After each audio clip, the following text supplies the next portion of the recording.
Cheryl and Greco, who are going to talk about some of the waterfront issues that have come up, particularly in light of the recent flooding. All right. Hi. So there's a group that many of you may have heard of. There was a meeting recently where the Conservation Law Foundation spoke at the News Cafe. Thanks for having the group in. Thank you. So the group is called We Are Boston's Waterfront, and there's a website at that location where you can find information. And it's really pushing for comprehensive planning for climate change resiliency. And this was really kind of brought to the front of everyone's mind with the February 4th storm, or the January 4th storm that caused a lot of flooding. I'm sure everyone saw along the waterfront. And it's not just a waterfront issue. I want to highlight that because when the water comes in, it starts going up the streets and it goes into the neighborhood and God knows where it'll end up. So it's really an issue for everyone to be aware of. There's a petition that's on the website. I thought we might have copies over here tonight. Do you have some? Okay. So if people can sign the petition, the language of the petition is there, but it's really just pushing the city to do a resiliency plan for the North End. And then when Cheryl's done talking, Ann Moritz will give a quick update on, she's collecting data as to flooding impacts that happened during the storm so that we can present that in a little more detail, but I'll let Ann talk about that after Cheryl speaks. Thanks. So I just want to let everybody know that there are a group of buildings along Commercial and Atlantic Ave who got together and we asked for a meeting with the BPDA and they saw us and some city councilors, our city councilor Edwards was there with us. There are probably 9 or 10 buildings represented, and we asked the city if we could have a resiliency plan to study climate change in our neighborhood. One is being done now in South Boston, and they've already completed one, I think it was last fall, for Charlestown and East Boston. So we are now going to do a formal letter requesting a resiliency plan, and we wanted to ask NEWRA if you would support us in our efforts. Because it would be a good thing to know what's going on down here and have some engineers in here and look at it and tell us what they think. Does anybody have any questions? Or we had a great meeting. We really did. It was very positive. It's a great petition. Oh, no, this isn't the petition. This is different. Oh, so the petition that was there that night isn't. This is that petition. Yeah. But the letter that we're talking about writing is asking, pushing the city to actually do a plan for our neighborhood, because you got Charlestown covered, you got South Boston, you got East Boston, you have the downtown waterfront that's being covered by the municipal harbor plan, and then you have the North End kind of sitting there. The Wharf District Council just sent a letter in to the city asking for a resiliency plan, and they included us in the letter. Good. So we really need to do our own too. Yeah. Pretty simple. Ann, would you like to join us? Sure. We join in support and in the interests of a more educated and a better understood sense of what climate readiness means and how a deeper and more sincere investment in that climate readiness looks. It seemed important to realize and to look closely at what happened on January 4th. People have been providing information about damage and destruction. They have been asking about damage and destruction. We have a place for you to add to that information. It's the same We Are Boston's Waterfront title at gmail.com. We'll make sure this goes into the minutes such as they are. If you do submit information, please in the subject line list bomb, cyclone, storm damage, so we know that it will become part of that list.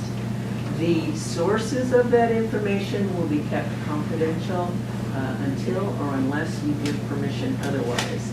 And since we started this, which was probably 2 or 3 weeks ago at this point, I've received word from the Office of Environment of the city that they are also compiling a list, far more detailed, asking for far more information.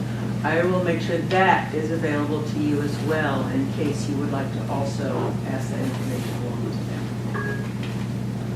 Any questions? Thank you. Thanks. Cheryl, why did you say that the meeting was so good with BPDA? BPDA or whatever it's called. The BPDA, it was a positive meeting. And there were a number of buildings there, Burroughs Battery, I mean, all the way down. But they seem to just be listening. No, they were quite engaged. I mean, they are quite well aware of the flooding that we got on the water. They're collecting information as well. One of these meetings, maybe a couple of months ago, somebody mentioned that the city, that the BPDA is soon going to commence a municipal harbor plan renewal for the north end waterfront.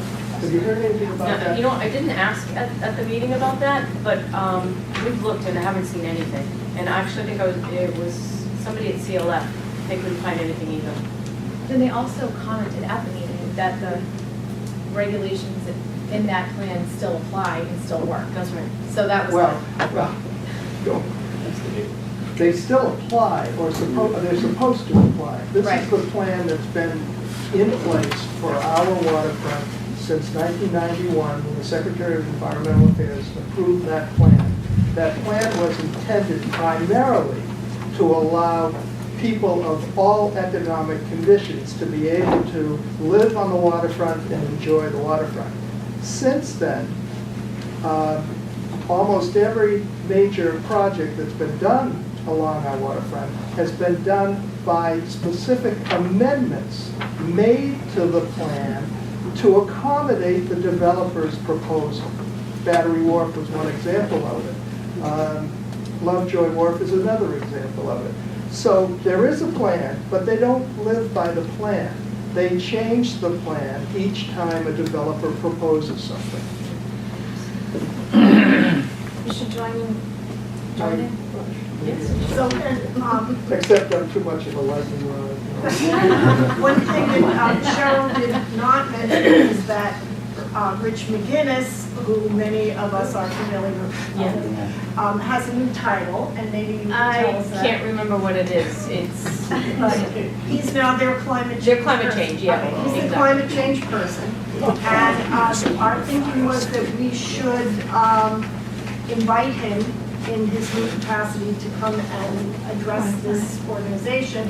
And then, depending on whether or not he's willing to accept our invitation, that might tell us how engaged he really is or intends to be. So we'll see. But in any event, They're collecting a lot of information, and they're Okay. really looking for what happened down here on the 4th. Who's collecting this? The BPDA. They are. They asked us to give them whatever we've got. They want to know. So, so we will see. Just a quick question. When you talk about flood damage, it sounds like you're talking about the streets and the buildings. Did the fire department, police, others talk about it? Access, what's going on during, and also, what about utilities that you don't see under the road? Plumbing, people's sewage, pipes, electrical? Did the flooding cause power outages, things like that? That you don't see, the utilities are underground. I'm not aware of power outages. I can really only speak for my building. I'm not aware of power outages. I'm just curious if if the BRA gets the other agencies involved at the same time. Because the BRA deals with buildings, and flooding doesn't care if it's a building or whatever, it's still damaged, so. One thing that did happen at 65 and 85 East India Row, all of the internet, TV, all the sources for news or Comcast, any of that stuff was all wiped out for over a day. We had that too in the Brits building. Yeah. You are giving wonderful examples of just the kind of information that certain people know that other people don't know, because you've had the experience and not everybody had that experience. I will make sure Matt has this information, including, it looks like we have two sources, BPTA and the mayor's office, collecting information. Mia Mansfield is program manager for the. So there are plenty of ways to let this out, but I think it's important that people be getting the information out, and thank you for those good examples. I have a question on what do they do with these plans? I mean, is it getting incorporated into the zoning, or is it guidelines? I think it's more guidelines, I'm really not that familiar with it. I just know that it's a study about the floodplain and the shoreline. And that briefly goes into the related case. Sean? Yeah, so like the East Boston plan, the one I'm aware of, their plan actually identified some projects that they could do, and they're actually doing one of them right now or getting ready to, and it was the same thing over in Charlestown. So they've identified where the kind of low money, easy fixes are that will save a lot of people and a lot of properties. So if they take those plans and then they do start to look for opportunities to implement stuff. They talked about something in Charlestown too by the Yep. Sharp Circle Board. So those are like the first two in the city that are coming out of those plans. Any other questions?